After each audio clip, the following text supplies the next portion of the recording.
Confessions of a Failed Gamer, Pro Gamer. He's a fighting game player. Chillin's kind of underrated. He's a pretty good Martian. For 6 years, I traveled around the country chasing a dream. I played video games all my life and liked them so much, I wanted to make a career out of them. My ambition was simple: become so good that I travel to compete in tournaments and make money. But the grind to be the best is ruthless and unforgiving, and the pursuit of going pro left me with a lot to be desired.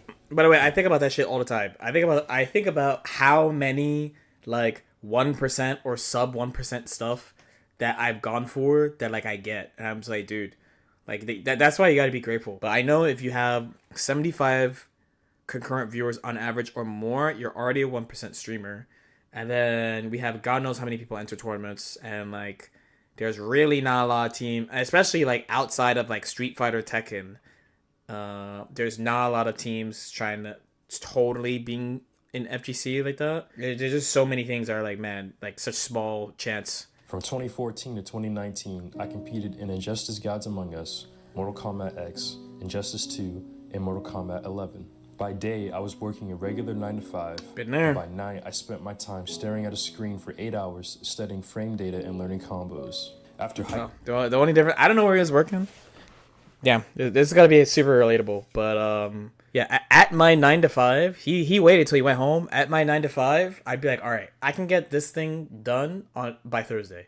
So I would do the almost 90% of it on the first day. Then I'd spend like the next 2 days I work just like studying Guilty Gear. Even as a kid, I thought I was good at Super Smash Bros. Melee. Yes, sir. Everyone thinks they're the best in their friend group, school, even city. And look, if you played video games as a kid too, then you know exactly what I'm talking about. Because nothing will humble you more than entering your first tournament and going 0-2. I got a story. And my first video game tournament was Melee, MLG, Philly, 2005. I was not humbled. I'll be real. I was not humbled. I went to that tournament. I went 1-2, and I was like, these guys are not smarter than me. They're not smarter than me, bro. These motherfuckers are not that fucking smart. They just know shit I don't know. If I learn that shit, I will beat them too. And I don't know why or how. I thought I didn't know. I thought I didn't need that shit to play. And I will learn. I will learn and figure this shit out. I think this is specifically too more of a old game thing, because I think thanks to streaming and also online ranked and stuff, it's like people kind of know. You know there are people who can fuck you up because there are people who are ranked higher than you. But like Melee doesn't have ranked, Street Fighter doesn't have ranked, Marvel 2 doesn't have ranked, and like you have to find a tournament. Before you find that tournament, if you have like, especially because you're in school too, think about this. So if you're beating like everybody, because that's the classic story, right? Like I just beat the shit out of everybody in my high school. Of course you're gonna think you're fucking good. Like now today, you boot up Twitch and your favorite game had like the biggest tournament has like 100K views, and you can't do any of the shit you see them doing, and you know that people play full time, and all the games have ranked. So it's really different. So it's definitely like a meme, but it's like an understandable meme. The classic video game,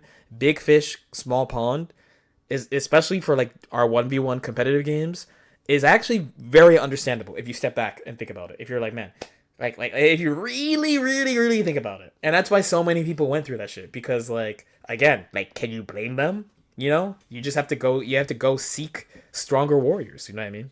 I was not humble. I was not humble. It took me about a year to develop the skills and fundamentals before I traveled to local events in my state and actually placed in the money. Unfortunately, that was as far as my skills took me. I've won small events, locals with 20 to 30 people, but the majors, the tournaments with hundreds or thousands of players from all over the world with pot bonuses of tens of thousands of dollars, I never made it. And you know, I don't know where he's from too. Side note, it's not easy to win locals even. It depends on the game, but if you consistently win your local, let's say you're from Nashville and you're winning locals, let's say you're winning like a 30-40 man local, think of the perspective, because it's all like where you're at, right? He's like, man, like I go in locals and I won like a regional. If you win a regional, for example, I don't know where he's from, but if you win a regional in my area, so New York, New Jersey, Pennsylvania, if you win a regional in that area, that's not easy. Not easy in basically any game to do that, you know? And there's still levels above that. You know what I mean? Not one accountability when playing fighting games. Very common take. Losing is 100% your fault. And When it character. came to developing friendships, it was more Oh, the of dragon? an automatic process. Play against the same people in Dragon. local tournaments or in online sets long enough, and you establish enough familiarity to make becoming friends simple. But many of those friendships are very surface level, not talking about anything outside of video games, so you're not developing a deep, long-lasting. Definitely depends on the, I mean, like everything else, depends on the person. I guess this is like a I am old type thing, but like if you're one of those, if you are in this community and you're kind of like a everyone is my friend type, just, I'm not saying like everyone's fake because everyone's not fake, but just keep in mind then that these are not like your close friends. It's like school basically, you know, like you have your close friends, you got acquaintances. Then also, you know, there are people from different parts of life, you know. So I mean, just do what you can to enjoy it, and then just recognize the difference between like close friends and acquaintances. You know what I mean? Even when traveling to major cities like Chicago and Atlanta, I did no sightseeing, no exploring, no nothing. Again, I'm sorry. Skill issue. I'm sorry, brother. I did that shit in Melty Blood, bro. Come on. Tournaments provide the perfect environment to work on your social skills since everyone there has a common interest. General socializing, making friends, even finding a romantic partner are all possible and could even be looked at as a silver lining if you're eliminated early in the bracket. We don't talk about the last one. We just move. We move. I never actively We move. tried to We meet move. anyone, We don't talk about so that my last one. social skills didn't develop, but there's value in still being able to play well at a high level despite the odds being stacked against you, whether you still lose or you somehow bring it back. Oh my God, caught him with overhead. Yo, the conversion. Oh my God. Yo, Oh my God. man. And chillin' coming in Damn. clutch. Top 16. That skill is Top applicable 16. into other areas Top 16. He's not bad. of He's life, good. but not He's much of good. the other stuff that I learned really is. But I have to walk away from the screen at some point. So where does that get me? One can develop all those skills, but have no idea how to start a business, create videos, talk to girls, or get in great shape. High key. If you do this with purpose, I think you do build discipline. You get the skill to be disciplined in your pursuits. Because all this shit, But have no I mean, I don't know how to fucking start a idea business, how to but start a business, create I can make videos. talk to I hit the streets all the time. girls, or get in great shape. We got some game. We got you know. I played Melty Blood. He started with fucking Injustice. They had a pro tour. I didn't have a pro tour. I ain't had no pro tour. You know what I mean? I think the main thing you get is discipline. If you have discipline, you can do anything, because when you have discipline, you'll do the thing you're supposed to do when you don't want to do it. That's the biggest thing about discipline. Even though we obviously love fighting games, that's like the big reason why we grind them like that. But there are definitely days I don't want to boot up. There are definitely days I don't want to play against fucking Anji or Potemkin or Gold Lewis or HC, but we do it anyway because we must. The return on investment's only worth it if you place in the money. And this was the fighting. Not true. Not true. I actually don't agree with that.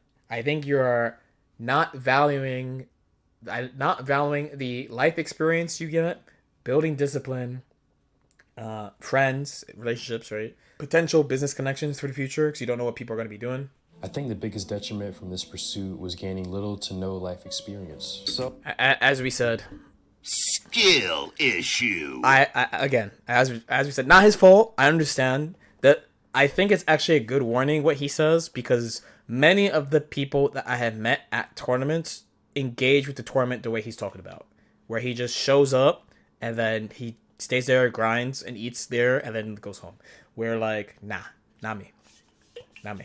That's why I have all these stories, because I hit the streets. I hit the streets, bro. You got to. You especially like as these things have gotten bigger and like the locations you go to get like for like out of your region, on the other side of the country, another country, then it's like, bro, are you really like not gonna go see the place, you know? But I mean, but then also counterpoint, you are at a really, really, really small percentage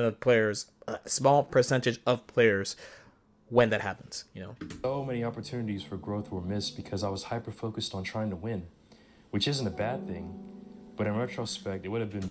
Oh, so side note, my main stress is sometimes, and this is definitely a me thing, because I don't think it's true, it's just, like, I had to get over this, but it's a recurring worry that I have, where I'm like, I know it's not true, I have to tell myself it's not true. Probably everyone who puts a lot of time into like competitive games, because they're like a really, really small percentage of high level players, have some type of worry related to life with the game, if that makes sense. My one of my main things is that sometimes I think I'm a bad friend for not seeing friends enough, because I'm like, oh, I gotta go here, I gotta go there, I gotta go here, I gotta go there. So like I can't come to this, so I can't go to this. Like that's like one of my big ones. That's probably one of my big ones. I don't think this is for me personally I'm talking about. Like I don't think I miss out on life experience like the way he's saying. My main thing is like I constantly try to go out of my way to see people, because I feel like personally, and they probably would not say that. They'd be like, man, you go out of your way. But, and I know, I tell myself too, like, I know it's always in the back of my mind that like, man, like I have to miss shit to do this, because your main time you have to do stuff is on weekends. There's so much more money and opportunity now.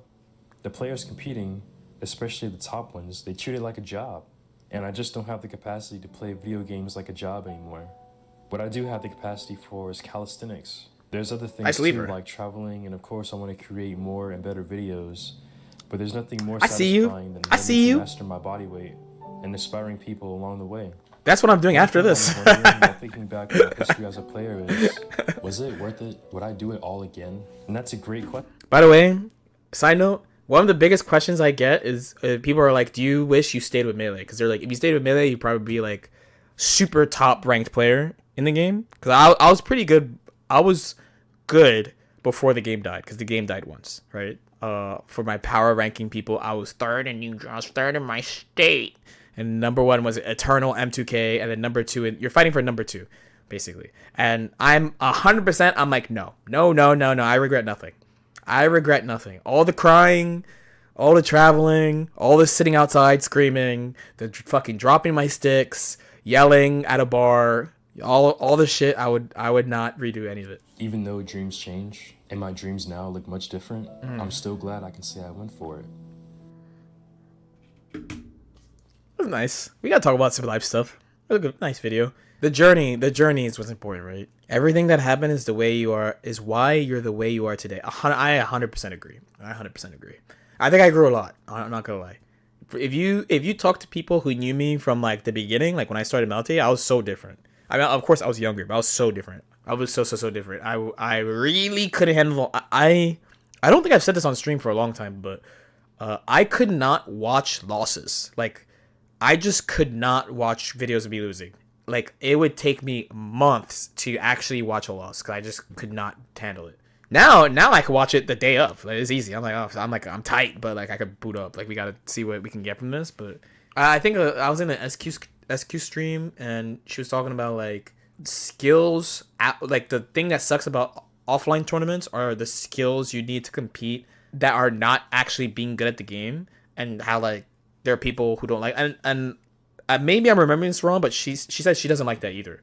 I have grown to appreciate that more, and I think it is really needed. And it is actually a big part of competing is stealing your mental, stealing your nerves, stealing yourself for being able to perform when you have to, with something on the line, with a lot of people watching, and everyone goes through it. But you do grow through that also as a person. So I think it's kind of valuable.